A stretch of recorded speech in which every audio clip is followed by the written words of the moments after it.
Huwag magluto ng manok at patatas hanggat hindi mo pa nakikita ang recipe na ito.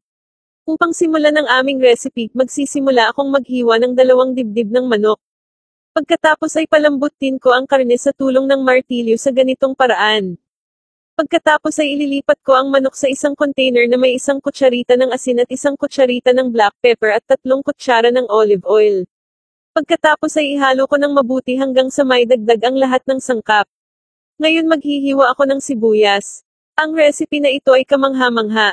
Pagkatapos ay maghiwa ako ng 2 patatas. Sabihin sa akin kung mayroon kang anumang iba't ibang recipe na may manok. Gusto kong malaman.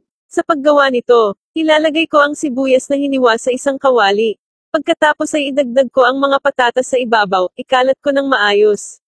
Pagkatapos ay timplahan ko ng kaunting asin na panlasa.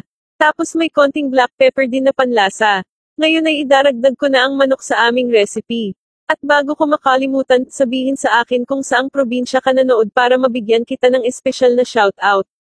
Ang shoutout ngayon ay para kay Junie na taga Kuwait at kay John Ribayan na taga Cavite. Natutuwa akong nasiyahan kayo sa aming mga recipe.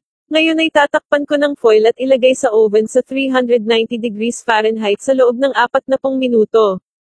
Sa isang lalagyan, maglalagay ako ng 150 gramo ng mozzarella, 1 tinadtad na kamatis, 1 kutsara ng mayonnaise at itlog. At ihalo ko ang lahat ng mabuti hanggang sa maidagdag ang lahat ng sangkap. Pagkatapos ng oras ibubuhos ko ang tinimpla na ginawa ko sa aming recipe, ikakalat ko sa isang spatula upang ito ay maikalat ng maayos sa ganitong paraan. Palagi akong hinihiling ng mga kaibigan ko na turuan ko sila kung paano ito gawin na napaka-amazing ang resulta. Ngayon ay ilalagay ko sa oven sa 390 degrees Fahrenheit para sa isa pang 15 minuto. Pagkatapos ng oras ay handa na ang aming recipe. Tingnan kung gaano ito kasarap. Ngayon ay iserve ko ito at tamasahin ang kasiyahan. Naging isa sa aking mga paboritong recipe din ito mula noong unang beses kong sinubukan ito. Ngayon ay hindi ko mapigil ang gawin. Ito ay isang kamangha-manghang recipe. Mabilis madaling makita ang mga sangkap. At higit sa lahat, ito ay masarap. Walang dahilan para hindi mo gawin ito sa iyong bahay. Sana ay nagustuhan mo ang recipe na ito.